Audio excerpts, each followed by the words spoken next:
بسم اللہ الرحمن الرحیم۔ ناظرین، آج کا پہلا ولاگ صفحہ 92 یعنی 92 پیج، اور ہمارا ہیڈنگ چل رہا ہے، مین سبجیکٹ چل رہا ہے سال اخیر حجۃ الوداع، اختتام فرض نبوت، ذی الحجہ سن 10 ہجری مطابق فروری 632 عیسوی۔ یہ ہمارا سبجیکٹ چل رہا ہے۔ اس کا ایک ولاگ ہم پہلے بیان کر چکے ہیں، تو آج کا جو پہلا ولاگ ہے وہ اس سے ہم آغاز کر رہے ہیں۔ اس کا سیرت النبی جلد دوم،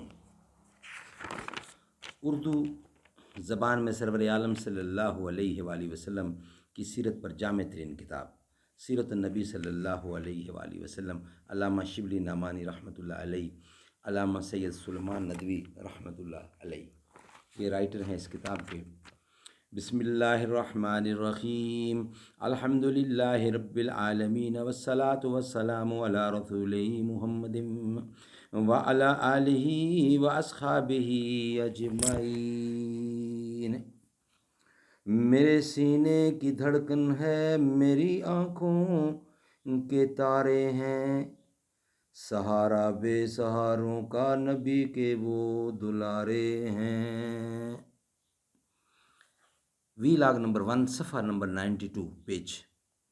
نماز ادا کی، پھر کسوہ پر سوار ہو کر احرام باندھا اور بلند آواز سے یہ الفاظ کہے: لبیک اللہم لبیک، لبیک اللہم لبیک، لا شریک لک لبیک، ان الحمد والنعمت لک والملک۔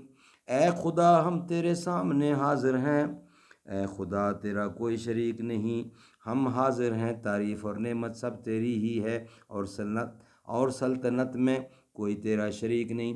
حضرت جابر رضی اللہ جو اس حدیث کے راوی ہیں، ان کا بیان ہے کہ میں نے نظر اٹھا کر دیکھا تو آگے پیچھے دائیں بائیں جہاں تک نظر کام کرتی آدمیوں کا جنگل نظر آتا تھا۔ حضور اکرم صلی اللہ علیہ وآلہ وسلم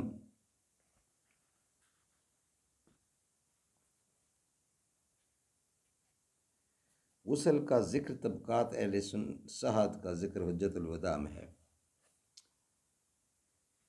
حضرت صلی اللہ علیہ وسلم جب لبیک فرماتے تھے تو ہر طرف سے اسی صدائے غلغلہ انگیز کی آواز باز گشت آتی تھی اور تمام دشت و جبل گونج اٹھتے تھے۔ فتح مکہ میں آپ نے جن منازل میں نماز ادا کی تھی، وہاں برکت کے خیال سے لوگوں نے مسجدیں بنا لی تھیں۔ حضور اکرم ان مساجد میں نماز ادا کرتے جاتے تھے۔ صرف پہنچ کر غسل فرمایا اور دوسرے روز اتوار کے روز ذی الحجہ کی 4 تاریخ کو صبح کے وقت مکہ معظمہ میں داخل ہوئے۔ مدینہ سے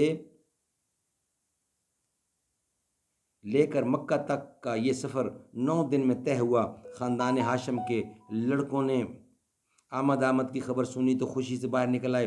آپ نے فرط محبت سے اونٹ پر کسی کو آگے اور کسی کو پیچھے بٹھا لیا۔ کعبہ نظر پڑی تو فرمایا کہ اے خدا، اس گھر کو اور زیادہ عزت اور شرف دے۔ پھر کعبہ کا طواف کیا تو آپ سے فارغ ہو کر مقام ابراہیم میں 2 گانا ادا کیا اور پھر یہ آیت پڑھی: وَاتَّخِذُوا مِن مَّقَامِ إِبْرَاهِيمَ، اور مقام ابراہیم کو سجدہ گاہ بناؤ۔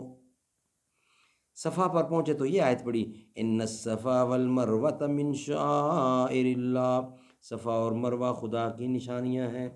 یہاں سے کعبہ نظر آیا تو یہ الفاظ پڑھے: لا الہ الا اللہ وحدہ لا شریک لہ، لہ الملک ولہ الحمد یحیی و یمیت وہو علی کل شیء قدیر، لا الہ الا اللہ وحدہ انجز وعدہ ونصر وعیدہ وہزم الاحزاب وعدہ۔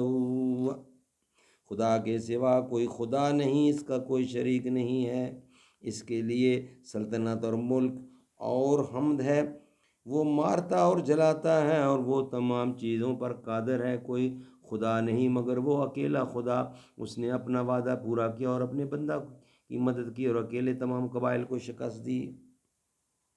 گزشتہ حاشیہ میں کچھ بقیہ ہے، وہ لکھتے ہیں کہ حضرت صلی اللہ علیہ وسلم کے حج کا حال پوچھا۔ حضرت جابر نے آل رسول کی محبت سے امام باقر کے گربان کے تکمے کھولے اور ان کے سینے پر محبت سے ہاتھ رکھ کر کہا، بھتیجے پوچھو کیا چاہتے ہو؟ پھر نہایت تفصیل سے حج نبوی کے تمام حالات بیان کیے۔ اوقات کی تعین بھی بخاری و مسلم میں حضرت ابن عباس، حضرت انس، حضرت عائشہ کی روایتوں میں ہے، اور امام نسائی نے کتاب المناسک میں حضور اکرم کی وقت کو تاریخ کے لیے خاص باب باندھا ہے۔ باب الوقت صحیح بخاری اور طبقات میں ہے کہ کم و بیش 1,00,000 مسلمان شریک حج تھے۔